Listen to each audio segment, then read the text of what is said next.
안녕하세요. 저는 제주대학교 병원 정신건강의학과의 박준혁입니다. 오늘은 노년기 우울증에 대해서 말씀드리도록 하겠습니다.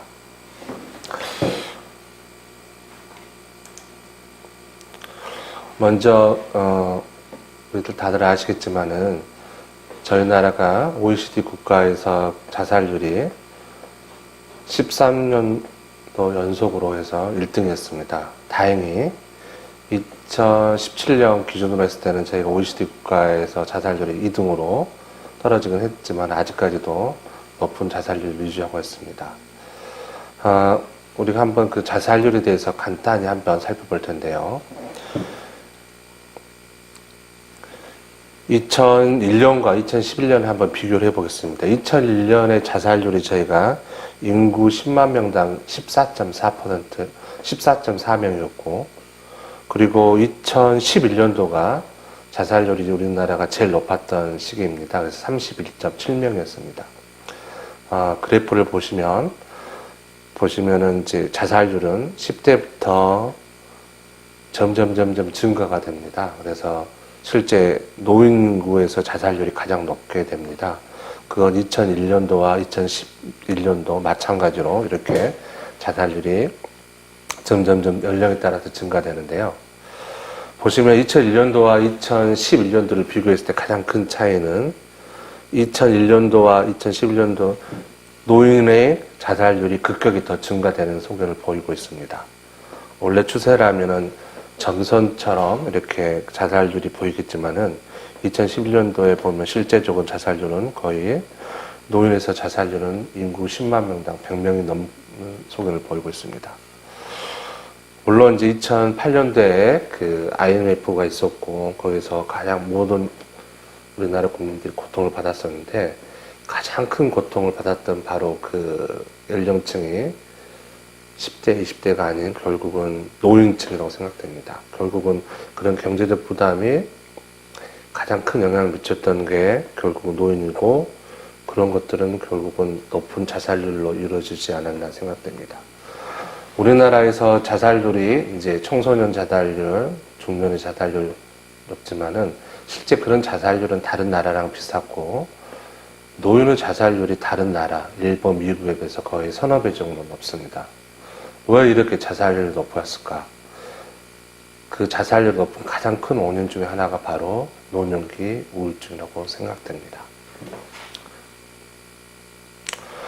노년기 우울증, 노인 우울증 특징을 보면은, 일단은 우울증 정도의 심각도를 본다면은, 경한 우울증, 또, 중우울증, 우울증에서 주요 우울장애까지는 안 되지만 그런 우울증이 상당히 많고, 또 우울증상이 지속이 되기보다는 하루 중에서도 일과 변화가 조금 큽니다. 그래서 오전에 좀 괜찮았다가 저녁에 심해진다든지 그런 기복이 조금 나타나는 게 특징이고, 또 원인 자체도 되게 다양합니다. 노년기 겪을 수 있는 신체적인 변화, 그 다음에 역할의 변화, 또 어떤 심리적인 변화가 다 우울증의 큰 원인으로 작용할 수 있을 것 같고, 또 우울증이 있더라도 그 우울증 자체에 대해서 일반 사람들도 그렇고 의사도 그렇고 노인은 약간 기분도 조금 저하되고 덜 생동감 있고 활력이 떨어진다고 생각되는데 그건 일종의 정상 노화 아닌가라고 생각되지만 실제 우울증이 있는 경우가 상당히 많습니다. 이런 원인으로 인해서 실제 노년기 우울증은 덜 발견되고 덜 치료가 됩니다. 아마 저희가 우울증 일반 전체를 따지더라도 3분의 1만 이제 우울증 환자 치료되는데 실제 노년기증은 그보다 더 치료되는 확률이 더 떨어진다고 합니다. 노인 우울증 원인으로 생각된다면 여러 가지로 원인을 찾을 수 있지만 가장 크게 생물학적 요인, 그리고 심리적 요인, 사회적 요인 세 가지로 저희가 구분을 하게 됩니다. 그래서 실제 이게 어느 원인이 어떤 한 가지만 가지고 원인으로서 작용하다기보다는 생물학적 요인, 심리적 요인, 그리고 사회적 요인 세 가지가 복합적으로 작용해서 상호 복합작용을 해서 우울증을 일으키게 됩니다. 그래서 우리가 설명을 할 때 생물, 심리, 사회적 개념 모델로서 우울증의 원인을 설명하게 됩니다. 그런데 노인의 이런 세 가지 요인이 다 작용하지만 노년기 우울증의 특징이라면은 이런 생물학적 요인, 심리적 요인, 사회적 요인의 그런 균형들이 특히 생물학적 요인에 의한 우울증의 발생이 점점 커진다고 생각됩니다. 물론 심리적 사회적 요인도 작용하지만은 나이가 되는 에이징 프로세스 자체, 나이가 증가됨에 따라서 생물학적 요인이 원인으로서 작용하는 그 역할이 그런 부분이 커진다고 말할 수 있습니다. 이건 이제 간단한 MRI 사진인데요. 이제 MRI 사진을 찍으면은 이렇게 내 MRI 사진에서 이렇게 하얗게 플레어 이미지에서 보이는 부분들이 있는데 우리가 이걸 백질 고음영 신호라고 합니다. 백질 고음영 신호가 있는데 이런 것들은 뭐 증상 노인에서도 이제 한 반 이상 관찰이 되는데요. 실제 어느 정도 이런 백질 음영 고음영 신호가 이렇게 그레이드 2 이제 2단계 이상에서의 이렇게 상당히 이제 뭉쳐지고 상당히 이렇게 또 그레이드 3 정도로 이렇게 확장이 됐을 때 상당히 심각도가 커졌을 경우에서는 이런 것들이 상당히 우울증에도 연관성이 많이 있다고 합니다. 그래서 이제 저희가 연구했던 것들을 보더라도 노년기 우울증 자체의 어떤 비율을 보게 되면은 이렇게 빨간색이 아까 방금 말씀해 드렸던 그 백질 고음영 신호가 중등도 이상했을 때가 생기는 이제 우울증 얼마만큼 일으키는 비율을 본 건데요.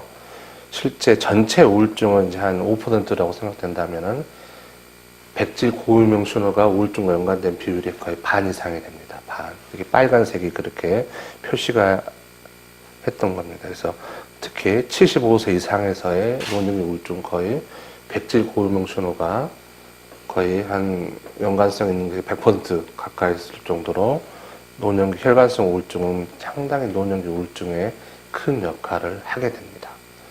그래서 실제 노년기 우울증은 혈관 건강을 잘 유지하고 고혈압을 잘 관리하고 그 다음에 뭐 고지혈증을 잘 관리하는 것들이 상당히 노년기 우울증을 예방하는 데 큰 도움이 됩니다. 저희가 주요 우울 장애를 이제 우리가 진단 기준을 나눌 때 이제 우리가 DSM-5라는 그 진단 기준을 이용해서 우울증을 진단하게 됩니다.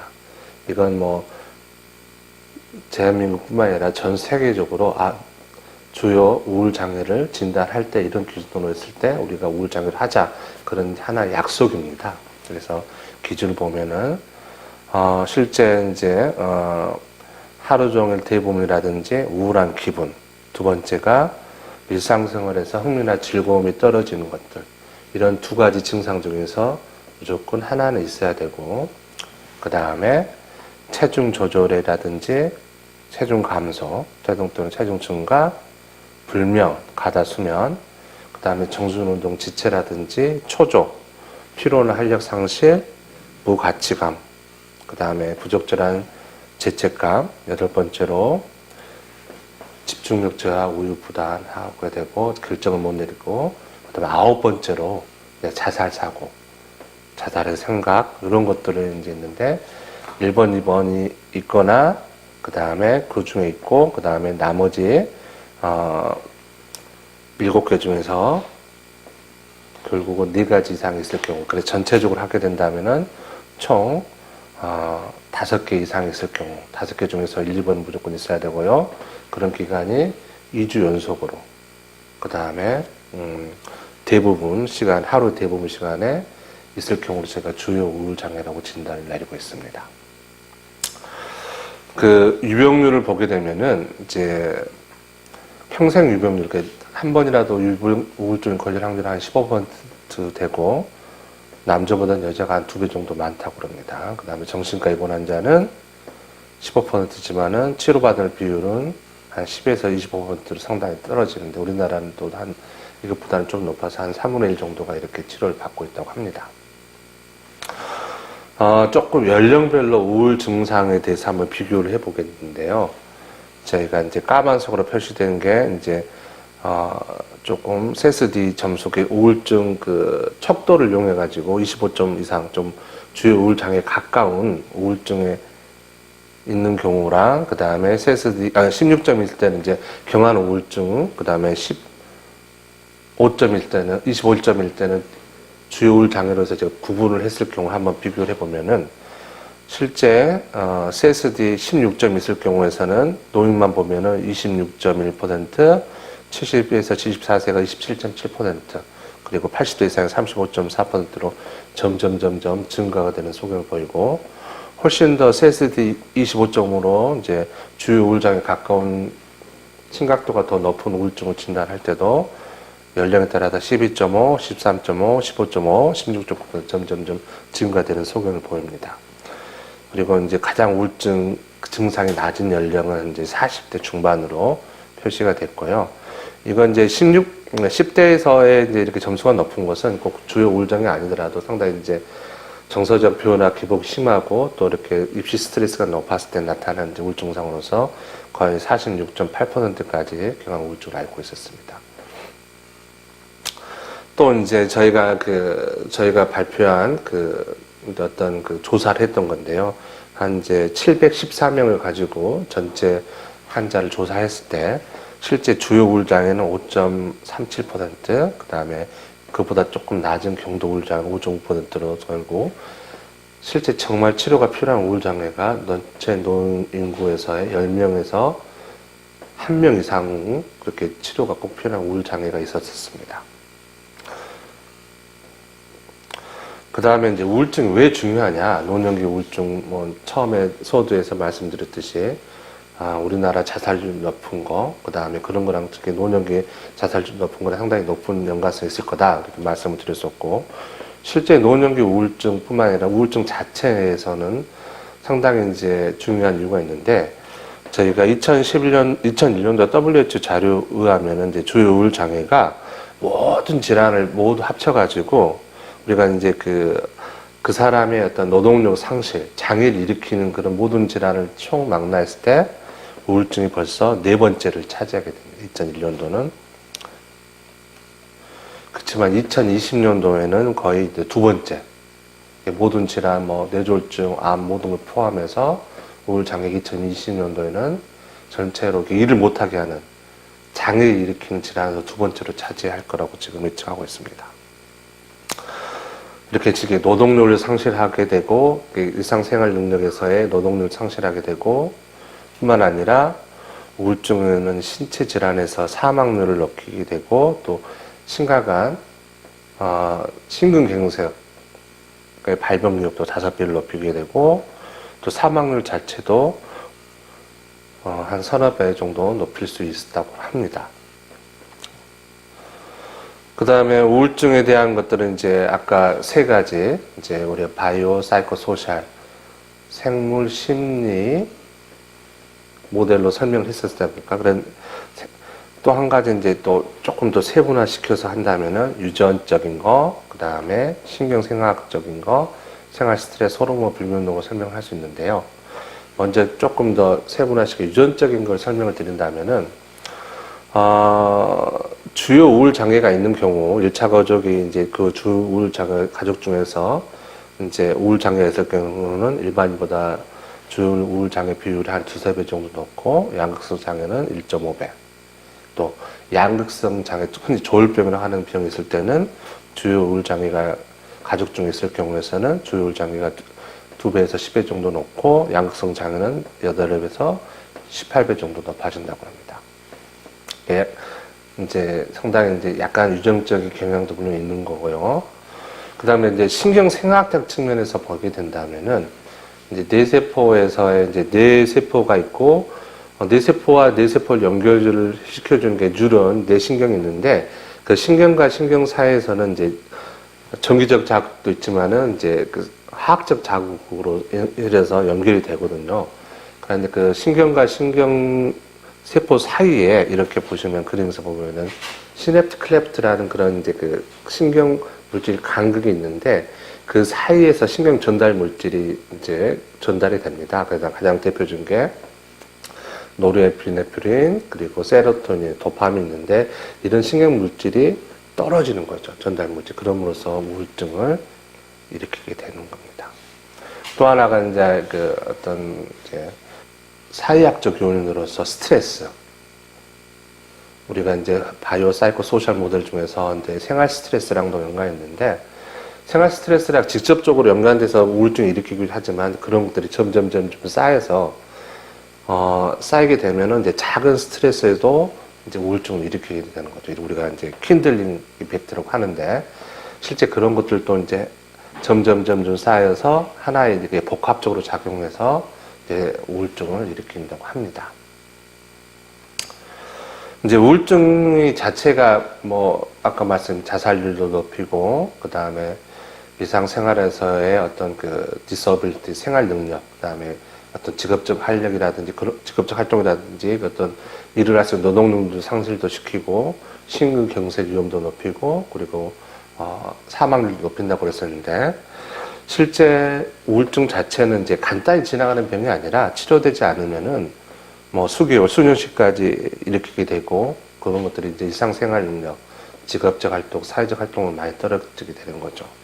학생이면은 학업의 성적이 떨어지고 학업 활동을 제대로 하지 못하게 될 거고, 직장인이라면 직업적 활동을 못하게 되고, 가족 대인관계 악화되고, 또 알코올 문제도 일으키게 되고, 신체 질환이 악화가 되고, 또 안타까운 제일 또 심각한 문제로서 자살률, 주 우울증 환자의 한 15%는 자살을 하게 되거든요. 그래서 그만큼 여러 가지 복합적인 문제를 일으키게 되는 겁니다. 실제 그 사회적 수용 능력 저하에 대해서 다시 한번 말씀드린다면은, 증상은 이제 100%라면은, 실제 척추 관절염, 당뇨, 혈소증, 폐지질환, 급성 관성동맥 그 질환보다도 더 우울증이 그런 사회적 수용 능력이 더 떨어지게 되는 거예요. 실제 조금 우울한 기분과 그 다음에 우울증에 대해서 조금 차이를 말씀을 드리자면은, 실제 살아보면은 뭐 여러 가지 스트레스 때문에 뭐 누가 이제 주변 사람들이 뭐 가족이 갑자기 사망을 한다든지 뭐 그런 스트레스 받으면 누구나 다 우울한 기분을 느낄 거고, 좌절을 할 거고, 애도 반응을 일으킬 텐데, 이제 그런 우울증과 어떤 그런 일종의 그 스트레스, 우울한 기분의 차이라고 조금 비교를 한다면은, 우울 증상은 한번 발생하게 된다면 그게 지속이 되는 거죠. 주우울장에서는 이제 2주 이상 지속이 되고, 그렇지만 어떤 급성 스트레스에 의한 거라면은 그런 것들은 보통은 이제 회복이 가능하는데, 우울한 장애라는 것은 지속이 되고, 그것들이 이제 어떤 개입이 없으면은 그게 수개월 또 수년간 지속될 수 있다는 게 차이가 있을 수 있습니다. 그래서 정상인 경우에서는 보통은 극격이 떨어졌다가도 이렇게 회복이 되지만은 우울증은 지속이 된다. 그걸 조금 차이점을 할 거고, 그 다음에 이제 일반적으로 이제 어떤 아까 그 DSM-5의 증상을 다 말씀을 드렸지만은, 이제 그림으로 간단히 설명드린다면은, 이제 우울증을 의심할 수 있는 사항이라면 가장 중요한 게 이제 우울한 기분을 느껴야겠죠. 우울한 기분이 첫 번째 느낄 거고, 두 번째, 만사 귀찮아지고 의욕도 떨어져서, 또 옛날에 또 재밌게 봤던 텔레비라든지 그런 활동도, 즐거움, 일상적인 제가 이전에 느꼈던 그런 즐거움도 못 느낀 거죠. 일상적 활동에서. 그래서 텔레비도 안 보게 되고, 좋아하는 연속도 안 보게 되고, 특히 할머니들, 할아버지도 그렇게 나타나는 거죠. 그 다음에 식사량도 떨어지고, 활동력이 떨어지고, 잠도 안 자고, 또 자잘사고도 느껴지게 되는 겁니다. 자, 우리 이제 이 그림을 한번 보시겠습니다. 이제 어떤 그림, 이제 보니까, 아주 방인 같은데 어두컴컴한 방에서 이제 창문을 여는 모습일 수도 있고, 어떤 그림이 연상이 되는지요. 한번 조금 그림을 자세히 보시고 한번 생각을 해보세요. 이제 사람마다 이 어떤 본인의 마음 상태냐에 따라서 이 그림을 다 다르게 해석을 할 수 있다고 생각됩니다. 보시면 어떤 사람은 아침에 푹 자고 나서 이렇게 이제 어두운 방에 창문을 열고 빛을 이렇게 쏘이고 쬐이는 이제 조금 뭔가 그 희망적인 활동적인 장면으로서의 아침을 시작하는 그렇게 그림을 연상하는 사람도 있을 거고, 반대로 정말 긴 고통 속에서 밤새 잠도 못 주무시고 우울한 생각에 하루 종일 이렇게 저녁에 잠 못 주면서 그 고통을 받다가 새벽에 창문을 열면서 이렇게 너무 고통스럽게 힘드니까 난 이 생을 마감해야겠다. 그렇게 생각하면서 창문을 열면서 자살을 시도하는 어떤 모습을 연상할 수도 있을 것 같습니다. 자, 그러니까 이제 사람 마음에 따라서 어떤 마음에 따라서 그런 공감을 그 마음에 따라서 그 똑같은 그림으로도 다르게 해석을 할 수 있는 거거든요. 실제 우울감이 있거나 그런 사람들 실제 조금 더 부정적이고 안 좋은 쪽으로 그 그림을 해석을 할 수 있을 거라고 생각됩니다. 이제 이 말씀을 왜 드리냐면은 우울증 환자 자체는 똑같은 상황에 대해서 상당히 부정적인 생각들이 많거든요. 실제 그렇게 힘든 상황도 아니고 그렇게 어려운 상황도 아니고 충분히 극복할 수 있는 상황에 대해서도 부정적으로 생각하는 거죠. 뭐 내 탓이고 이건 정말 큰 재앙이고 앞으로 영원한 잘 안 풀릴 거고 이것들은 정말 나한테는 재앙처럼 나타나고 또 반복되고 또 나한테 왜 이런 일이 벌어졌나고 생각을 할 수 있을 겁니다.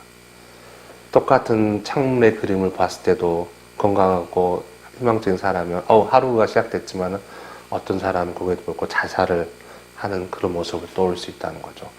자기가 어떤 마음의 상태를 갖고 있느냐 세상을 바라보는 거죠. 까만색 안경을 쓰면 세상이 까맣게 보일 거고요. 부정적인 인지 갖고 있으면 세상 자체가 모두가 부정적으로 생각이 될 겁니다. 그래서 이제 우울증 환자가 갖고 있는 그런 이제 부정적인 색안경, 세상을 바라보는 눈, 세 가지가 있는데 자기 자신에 대한 부정적인 거, 세상에 대한 부정적인 거, 그리고 미래에 대한 부정적인 거. 자신에 대해서도 부정적으로도 지금까지 삶 자체에서도 부정적이고 나는 못났고 쓸모없는 존재고 또 세상에 대해서도 자기가 경험한 모든 것에 대해서도 부정적으로 생각하고 세상 현실에 대해서 부정적으로 느끼게 되고 그리고 앞으로도 이런 것들이 바뀌지 않을 거고 부정적인 생각이 되는 거죠.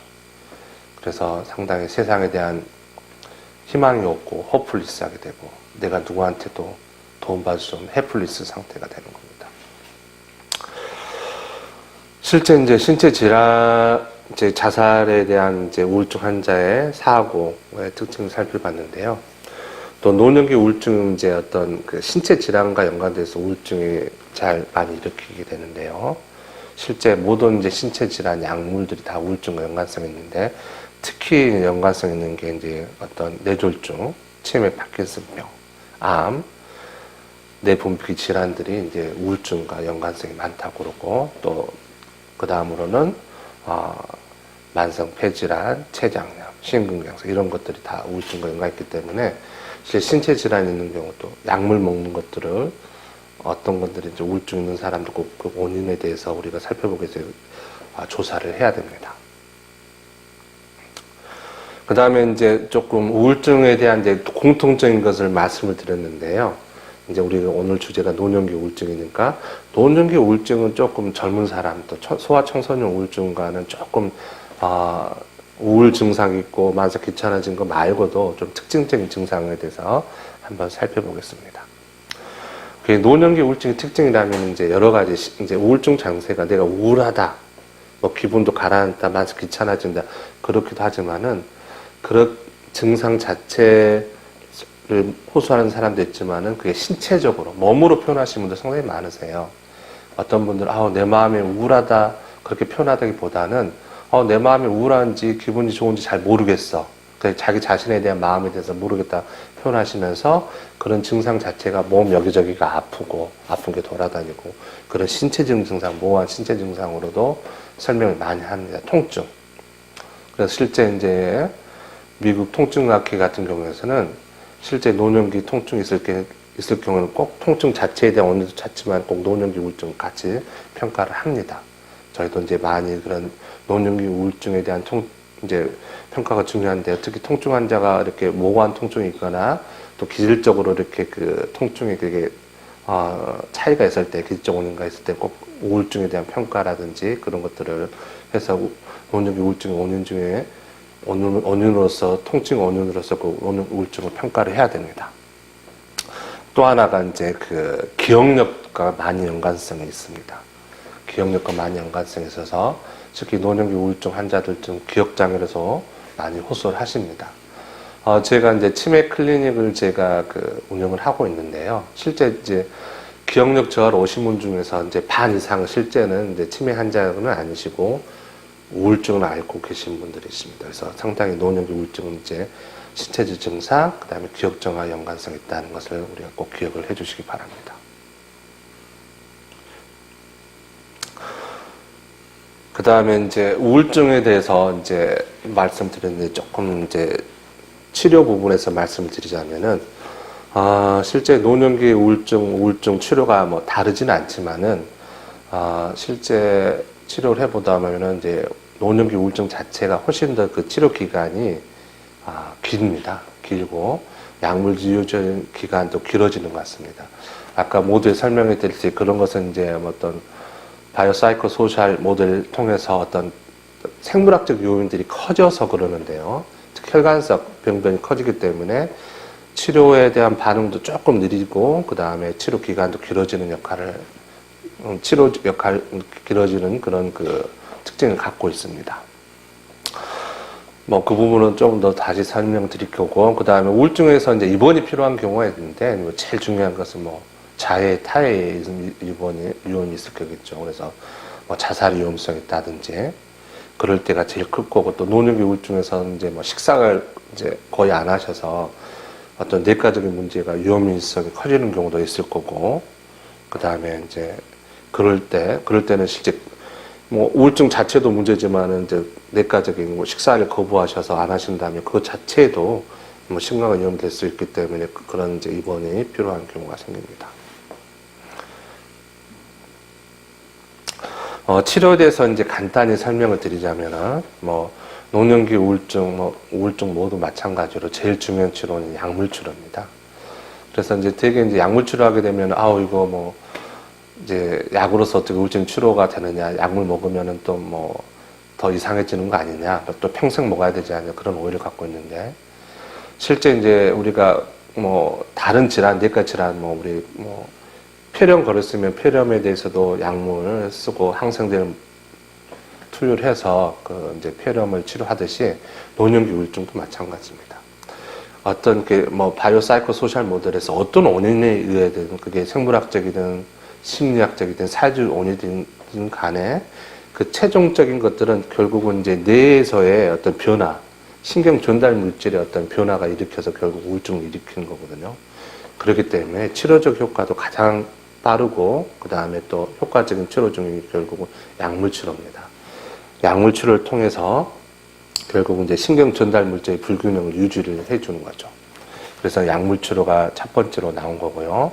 또 하나 이제 광선 치료라고 있는데, 특히 노년기 우울증, 수면 장애가 있으신 분들은 이제 햇볕 쬐는 게 상당히 좋거든요. 그래서 저희가 이제 그 광치료라 해서 형광등 이제 우리가 26수 가까이 이제 상당히 이제 밝은 빛의 햇볕을 이제 형광등에 쬐이는 그런 치료가 있는데요. 굳이 그런 걸 사용하지 않더라도 이렇게 햇볕 좋은 날 아침에 이렇게 산책하는 것들, 그런 것들이 이제 기분 변화, 그 다음에 수면 장애를 조절하는 데 상당히 도움이 되고요. 그 다음에 이제 또 이제 생소하시겠지만 세 번째가 전기 경련 치료라는 게 있습니다. 전기 경련 치료 이제 우리가 있는데, 아마 이건 이제 마취 하에서이기 때문에 보통 대학병원에서 또 마취가 가능한 병원에서 시행할 수 있는데, 노년기 우울증 환자 중에서 치료가 급격히 이렇게 빠른 시기에 그 치료과를 필요한 경우가 있습니다. 예를 들면 곡기를 끊어서 식사를 거의 안 하신다든지, 약물의 부작용이 너무 심해서 보통 부작용이 없는데 약에 대해서 너무너무 예민해서 이제 약물 치료가 유지가 어려우신 분들, 그런 분들한테는 이제 전기 경련 치료가 있는데, 어떤 치료보다 가장 효과적입니다. 효과적이고, 그 다음에 치료효과도 빠르고, 상당히 이제 약물 치료 효과라는 것은 보통 약물 치료가 하게 되면 최소 1, 2주, 2, 3주를 기다려야지 효과를 받을 수 있는데, 이 치료는 보통 치료하자마자부터, 보통 빠르면 하자마자부터 효과가 조금 나타나게 되고, 효과가 느리더라도 보통 5, 6회 되시면 상당한 효과를 볼 수가 있습니다. 저희도 우울증 때문에 입원하신 분 중에서 현재 전기 경련 치료를 아주 적극적으로 지금도 시행을 하고 있습니다. 그 다음에 이제 자기 자극술로 해서 실제 이제 그 전기 자극이 아니라 이제 그 자기, 그러니까 그 어떤 일종의 이제 전기 자석육을 이용해서 자극을 통해서 자기를 통해 가지고 치료하는 그런 수술이 있는데, 이제 경한 우울증이라든지 또 이런 치료가 있는데, 그건 마취하지도 않고 또 이렇게 외래에서도 할 수 있는 그런 치료법이 있고, 이 부분도 상당히 치료적 효과가 있다고 근거가 많이 있습니다.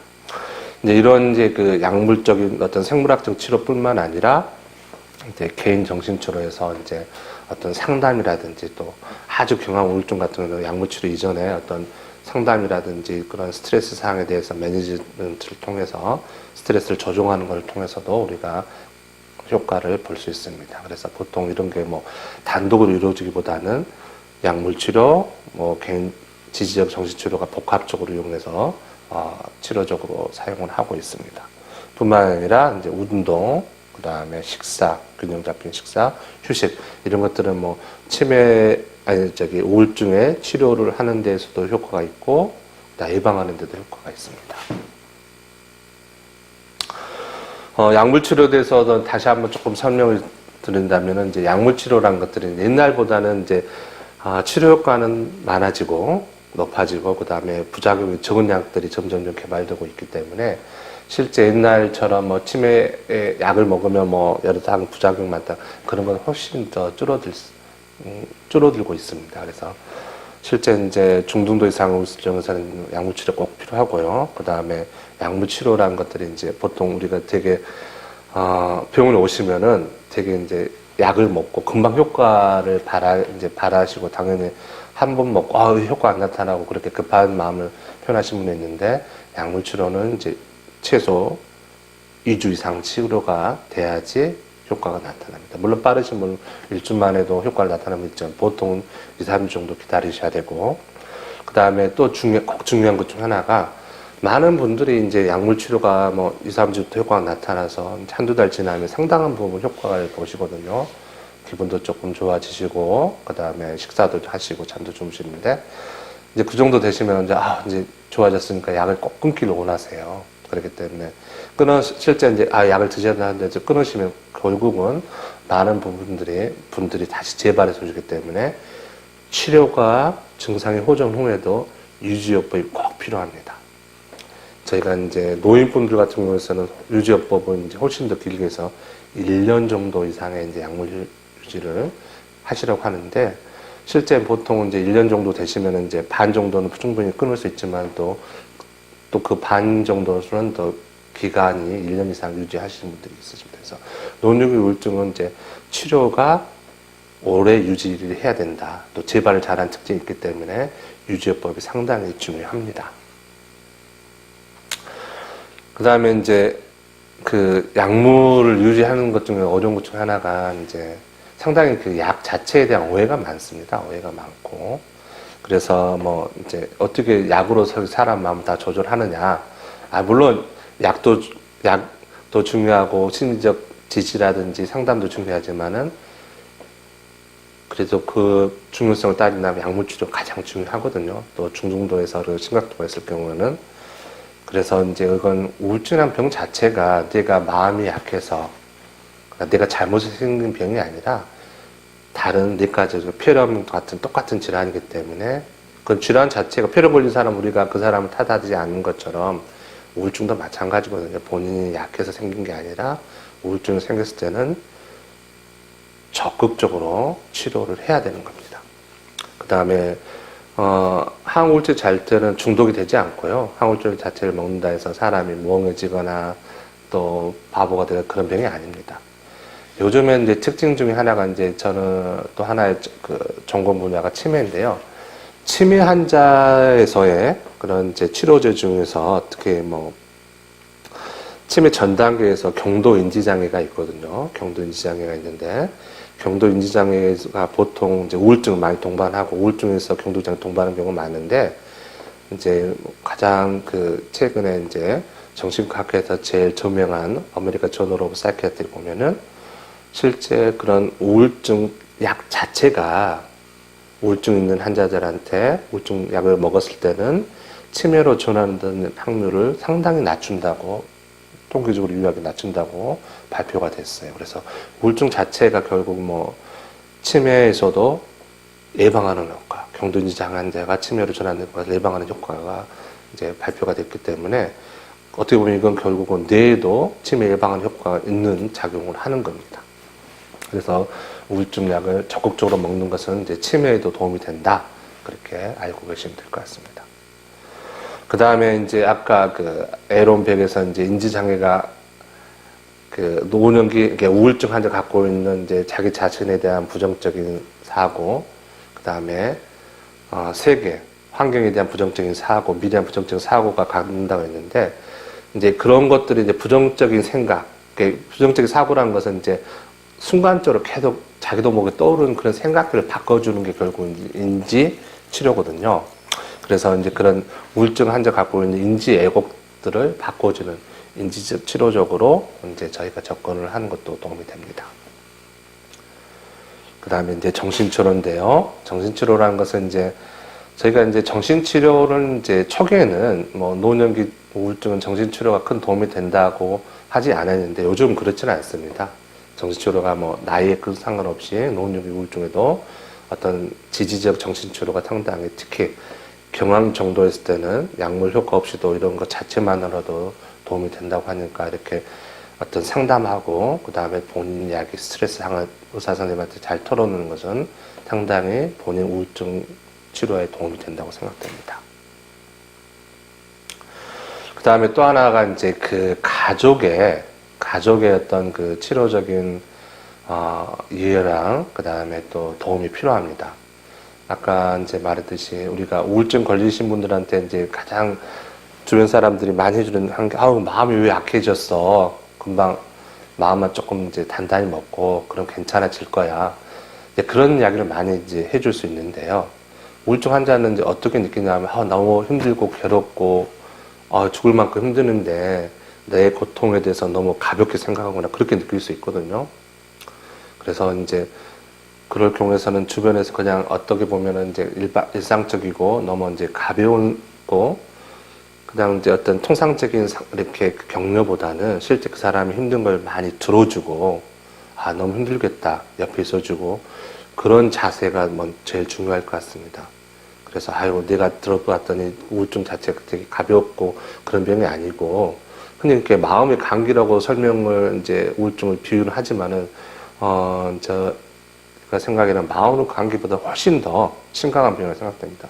마음의 독감, 심각한 독감이라 생각되는데 치료하지 않으면 얼마든지 큰 이제 우리가 독감 중에서도 뭐 폐렴으로 해서 죽을 수도 있을 정도로 그렇게 이제 부작용이 있을 정도 있는 병이 있는 것처럼 우울증도 마찬가지거든요. 그래서 우울증은 너무 가볍게만 생각하지 않고 너무 일상적인 상담보다는 우울증에 대한 너무 고통스럽고 힘든 병이다.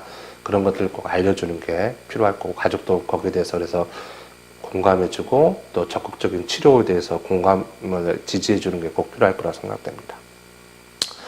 그래서 이제 우울증을 치료할 때는 꼭 가족들의 어떤 이제 상담도 필요하거든요. 그래서 실제 우울증의 병이 생겼을 때 뭐 원인 진단으로 뿐만 아니라 우울증 상에 경감시 있고 치료할 때는 상당히 격려도 해주고 치료에 대해서 격려도 해주고 또 힘들었던 것에서 조금 들어주고 뭐 이렇게 평가하지 말고 들어주고 그 다음에 또 적극적으로 치료할 수 있도록 이렇게 격려도 해주고 모니터링도 해주는 게 필요합니다. 그래서 아까 말했듯이 우울증 환자들이 약을 안 먹을 때는 약을 잘 먹을 수 있도록 해주고 외래 치료를 꾸준하게 받을 수 있도록 해주고 그런 다음 훨씬 더 환자도 빨리 회복할 수 있을 거라고 생각됩니다.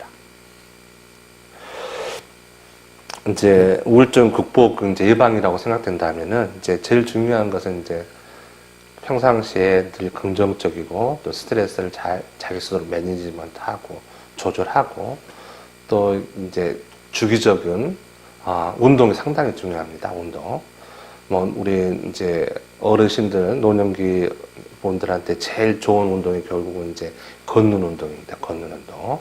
걷는 운동이냐면 좀 운동하실 때 걷기가 제일 좋고 걸을 때 이제 햇볕 쬐시면서 모자 쓰시면서 이렇게 이렇게 햇빛 전혀 안 받을 것보다는 조금 얼굴 타도 괜찮으시니까 햇볕 좋을 때 30분 이상 걷는 것 자체가 햇빛 자체는 결국은 내 수면 리듬도 조절하고 기분도 조절하고 이건 뭐 우울증 예방뿐만 아니라 치매 예방에도 큰 도움이 됩니다.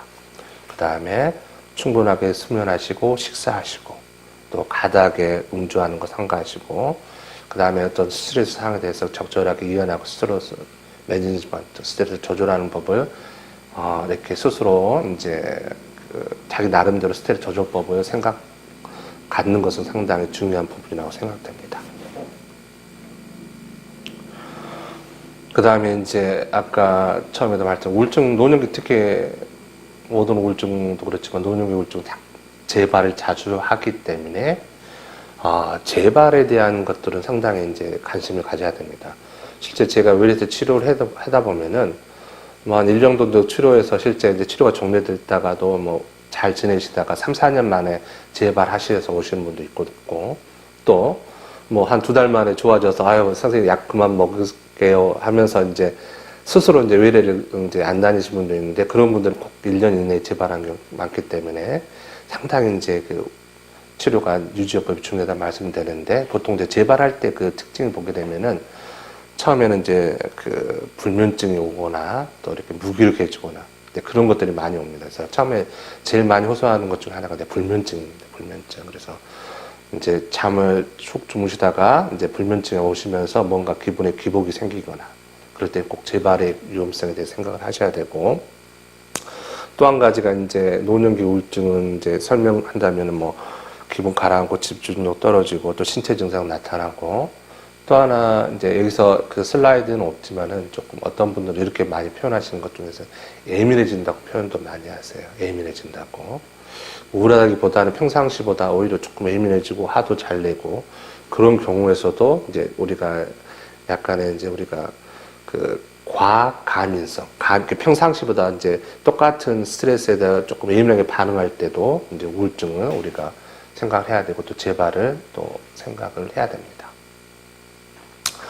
뭐 다시 이제 강조를 드렸지만 이제 이런 재발을 방지하기 위해서는 이제 유지요법이 제일 필요하고 일정 1년 이상의 유지요법, 그 다음에 어떤 사람은 또 그것보다 필요하고 이제 이전보다 이렇게 유지요법을 했다가 1년 이상 치료했더라도 다시 또 재발한 사람들, 재발이 잦은 사람들은 훨씬 더 긴 기간 동안에 유지요법이 필요합니다.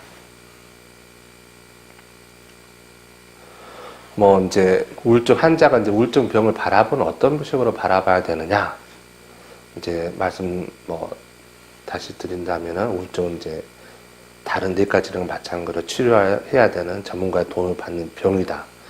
나 혼자만 해결할 수 없는 그런 병이라는 것을 먼저 꼭 인식을 하셔야 되고 그 다음에 실제 우울증이 있으시면은 이제 뭐 노년기뿐만 아니라 더 젊으신 분들도 우울증 있으시면 모든 것 자체를 이제 직업적 활동도 상당히 기능이 떨어지거든요. 그 사람이 어떤 선생님이든 의사든 뭐 노동자든 그래서 그거에 대해서 너무 힘들기 때문에 직업 활동을 그만두시거나 더 이상 못할 것 같아.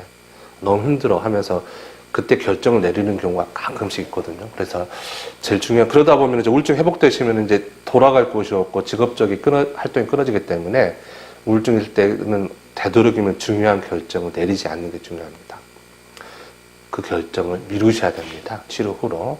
아까 이제 우울증 환자는 부정적 사고가 많기 때문에 부정적 사고에 영향을 받기 때문에 그 결정도 부정적인 결정을 하게 되고 그 결정 자체가 또 나중에 이제 본인한테 고통으로 다가갈 수 있거든요.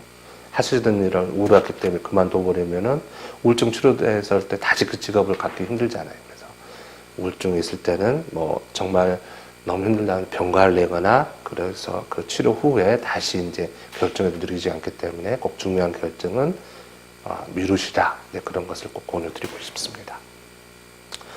그 다음에 이제 그 치료가 이제 아까 약물 반응 2, 3주 후에 나타나기 때문에 일주 만에 안 좋아졌다 이렇게 전혀 실망할 필요 없고 뭐 시간이 조금 걸리니까 2, 3주 동안 기다려 보시고 뭐 그렇게 그 반응에 대해서 이제 평가하는 것들이 중요하다는 얘기를 다시 드립니다. 이제 가족들에 대한 이제 역할 대처 방법도 말씀드렸듯이 이제 병으로 인지하고 받아들이고 공감하고 그 다음에 이제 치료에 대해서도 적극적으로 어떤 분들은 이제 뭐 좋아졌으니까 가족이 먼저 약 끊자고 하시는 분도 있는데 그러시면 안 되고요.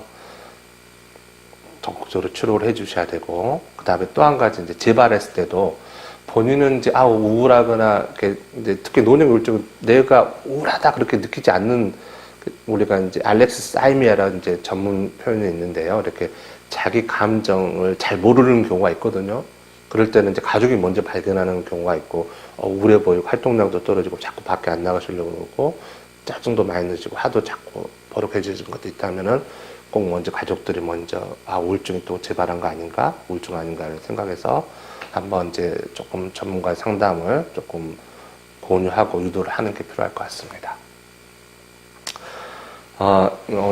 여기가 마지막 슬라이드인데요. 이제 한번 조금 결론을 말씀드리자면은, 노년기 우울증은 이제 전체 노인의 한 10명 중에 1명 정도 치료받을 심각 우울증을 앓고 있고, 이런 것들이 결국은 우리나라의 자살률에도 큰 영향을 줄 거라고 지금 생각되고 있습니다. 노년기 우울증은 본인도, 이제 주변 사람들은 잘 모르지만 본인은 되게 고통스러운 병이고, 그렇지만 이제 치료적 경과를 보게 되면 치료 반응이 조금 일반 젊은 사람 느끼긴 하지만 치료 반응 상당히 좋은 편이거든요. 그리고 치료 반응이 되면 훨씬 더 본인도 삶의 질도 달라지고 역할도 달라지고 또 기억이라든지 또 다른 신체 증상에도 긍정적 영향을 미치기 때문에 적극적으로 치료한다면 큰 효과를 볼 수 있을 거라고 생각되고요. 그래서 이제 노년기 우울증은 뭐 가벼운 감기가 아닌 독감이 될 수 있고 또 더 심각한 후유증이 남을 수 있기 때문에 적극적으로 치료를 받기를 권유드립니다. 이상 경청해 주셔서 감사드립니다.